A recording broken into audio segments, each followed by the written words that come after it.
저는 베이스 캠프 영어 강사 이진희입니다. 자, 오늘은 동명여고 2학년 친구들 이번에 본 중간고사 시험 있죠? 2023년 1학기 중간고사 시험에 대해서 어떤 문제가 출제가 되었는지, 이전 1학년 때와는 어떤 부분이 바뀌었는지, 그리고 우리 또 대비를 잘하려면 어떻게 해야 되는지를 한번 같이 살펴보도록 하겠습니다. 자, 먼저 시험 시간은 50분이었어요. 그렇죠? 그리고 문항수는 28문항, 객관식 24문항, 그 다음에 단답형 4문항, 그래서 총 100점으로 구성이 되어 있습니다. 자, 일단 동명여자고등학교 이번 시험은요, 작년과는 많은 부분이 달라졌죠. 그렇죠? 자, 많은 부담을 주었던 어휘장이 이번 시험에서 제외되었습니다. 여러분, 작년까지는요, 수능 실전, 그죠? 능률복화 수능 실전 단어를 열심히 외웠어요.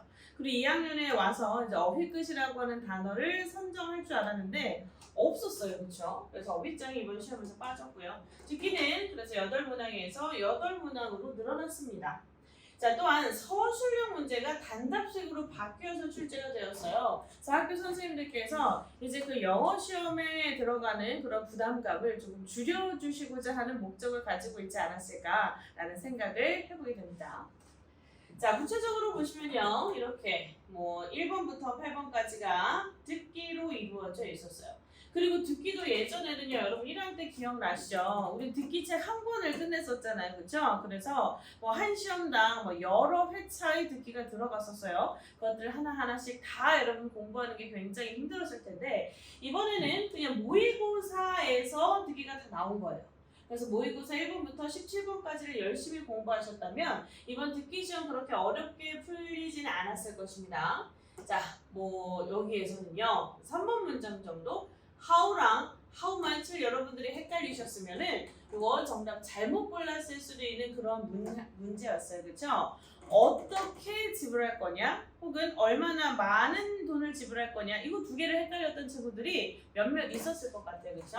여기에서는 how였죠. 어떤 지불 방식을 선택할 것이냐, 그 여자가 어떤 지불 방식을, 즉 카드냐 현금이냐 이거 물어보는 거잖아요. 그렇죠? 그래서 요걸 정답으로 골라주셨어야 되는데 헷갈리셨을 수 있을 거예요. 그렇죠?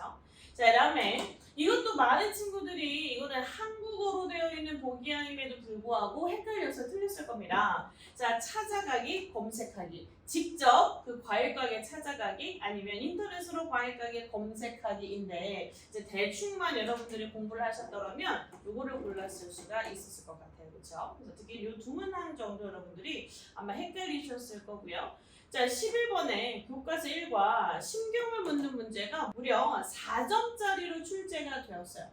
심경을 물어보는 문제인데 4점짜리? 이거는 여러분 학교 선생님께서 이제 심경 분위기를 물어보는 그런 모의고사 19번 있잖아요. 그 19번에 나오는 그러한 어휘를 조금 많이 대비시켜 주시고자 하는 그런 의도가 돋보였다라고 보시면 돼요. 그죠? 쉬운 문제인데 4점짜리야. 그러니까 그 보기한 1, 2, 3, 4, 5에 있었던 그 변화니까 A, B 요 10개의 단어가 다 다른 단어였잖아요. 그렇죠? 그 단어를 잘 알아두셔야 될 것 같습니다. 자, 그 다음에 이제 여러분들이 어려워하는 어법 같은 경우는요, 수일치, 이런 문제, 수일치, 이런 문제가 주로 출제가 되고 있습니다. 그러니까 수일치 문제를 주로 출제하신다는 것은 그 문장 전체의 구조를 좀 제대로 파악해야 우리가 문제를 풀 수 있다라는 거예요. 동명여고 선생님들께서 이 문장 전체의 구조, 어디까지가 주어이고 어디까지가 동사인지 이런 것들 여러분들이 제대로 파악하게 좀 공부를 시켜야겠다라는 그런 의도를 가지고 계셨다라고 볼 수가 있을 것 같아요. 자, 나머지는 무난하게 출제가 되었습니다. 근데 여러분들이 어려워하는 것이 이제 단답형 문제가 되죠. 그렇죠? 근데 이제 서술형 문제로 나왔을 때보다는 이번 단답형 문제는 그렇게 난이도가 높진 않았습니다. 대체적으로 평이하다라고 보시면 될 것 같고요. 특히나 빈칸이 1개가 있으면 나눠서 2.5점씩 주시기도 하고, 빈칸이 3개가 있으면 1개당 2점으로 만들어서 어떻게든 좀 부분 점수를 잘 주시고자 하는 그러한 의도가 엿보였다라고 보시면 될 것 같아요. 그렇죠? 자, 그러면 여러분 저랑 지금 이제 한 문장 정도 대표 문제를 한번 같이 살펴보도록 하겠습니다. 자, 14번 문제고요.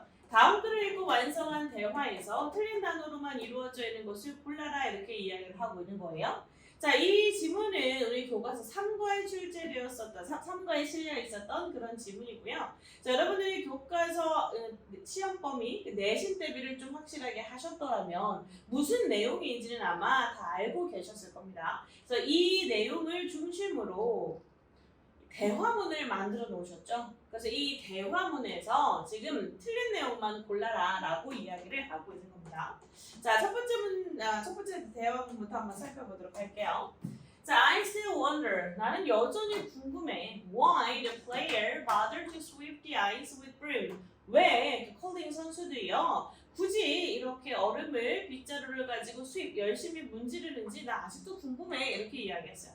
근데 B가 That's because. 자, 그건 왜 그러냐면 만약에 그 스톤이 그 컬링 경기에서 사용되는 그 스톤이 is left alone 혼자 남겨지면 즉 이렇게 그 앞에서 이 브룸을 가지고 이렇게 문지르지 않으면 그러면 it doesn't begin to curve. 자, 그것이 curve, 회전하기 시작하지 않기 때문일 거야. 이렇게 이야기하고 있는 거예요. 그렇죠? 자, 여러분 여기에서는 여러분들이 두 가지를 주의를 하셨어야 되는데 여러분 본문에서는요. 어떻게 나와 있습니까? 그 공이 will begin to curve 이런 표현 나와 있어요. 그렇죠? 휘기 시작할 것이다 라는 표현이 나와 있단 말이죠. 그렇죠? 그래서 여기에서는 첫째로 여기 지금 낫이 붙었다는 거. 요거를 알아주셨어야 돼요. 그쵸? 그냥 앞에서 왔다 갔다 이렇게 비슷한 구조를 찾던 친구들 중에서 이 낫이 붙어 있다라는 것을 생각하지 못한 친구들이 있었을 거예요. 그쵸? 그런데도 불구하고 지금 curve, 그 다음에 그 뒤에 curve 비슷한 의미의 단어가 쓰였어요. 그쵸? 그럼 이거는 틀린 내용이 되는 거야. 그치? 그래서 이 A번이 틀렸다라는 것을 알기 위해서는 앞에 글에 나왔었던 curve이라고 하는 단어랑 지금 여기에 나와 있는 curve라고 하는 단어가 같은 뜻이다라는 것을 일단 첫 번째로 알고 계셨어야 되고요. 그 다음에 여기 not이 없었던 문장인데 뒤에는 not이 붙었다라는 거. 그래서 서로 반대가 돼야 되는데 똑같은 의미가 왔으니까 A번이 틀렸다라는 거 이렇게 풀어주셨어야 되는 거지, 그치? 자, 그 다음에 다시 A가 이야기합니다. But 그러나 I don't understand. 나는 이해하지 못하겠어. 이거 앞을 정확하게 what happens. 무슨 일이 일어나는지 이해 못하겠어.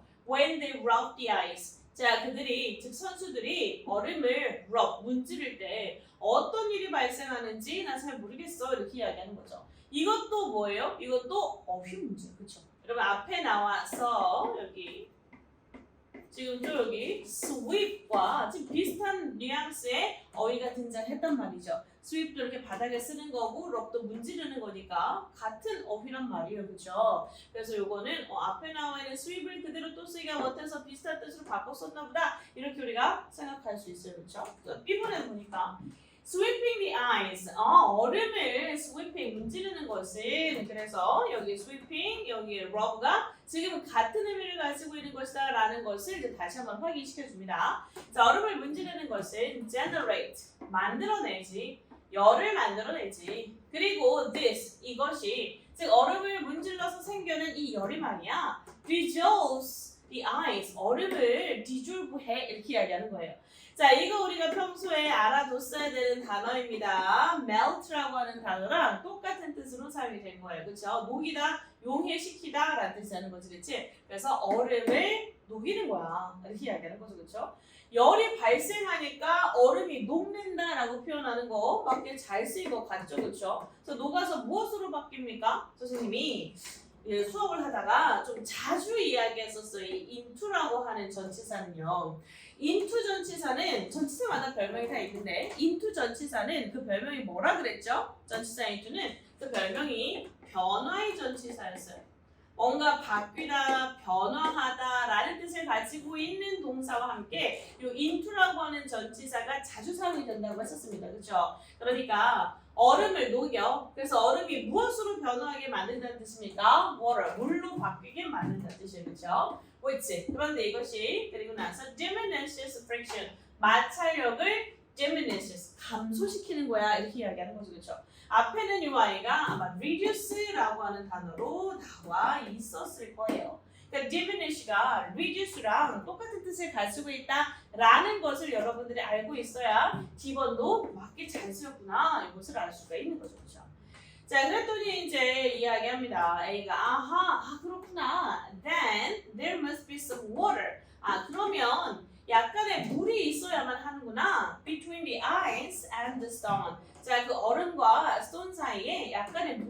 있어야 하는구나. 그쵸? 얼음을 문질러서 열을 발생시켜요. 그러면 얼음이 약간 녹겠죠. 물이 있어야 되는구나 라고 이야기하는 것은 약간의 마찰력을 줄여줄 수 있도록 이렇게 열이 발생되어야 하는구나 라고 하는 것과 똑같은 뜻이 되는 거죠. 그래서 이것도 맞게 잘 쓰였습니다.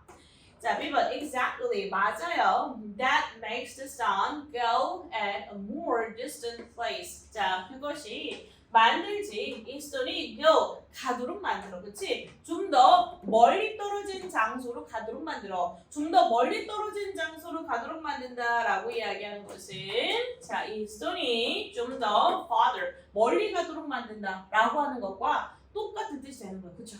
그래서 F도 맞게 잘 쓰였습니다. 여러분 굉장히 높은 배점을 가지고 있는 그러한 문제였어요. 그 단답형을 제외하고 단일 문항으로 가장 높은 배점인 4점을 가지고 있었던 가장 어려운 그러한 문제였는데요. 가장 어려운 문제, 어떤 문제로 출제되었다? 어휘 문제로 출제되었다. 그치? 그래서 curve, rough, sweep, dissolve, melt, diminishes, reduce 이런 식으로 그렇죠? distant place, farther 이런 식으로 이렇게 똑같은 혹은 유의한 그러한 뜻을 가지고 있는 어휘를 여러분들이 평소에 잘 정리를 해두셨으면 이거 정말 어렵지 않게 쉽게 잘 풀었을 수 있겠다라는 생각이 드는 문제였습니다. 자, 그다음에 총평과 대비에 대해서 생각을 해볼게요.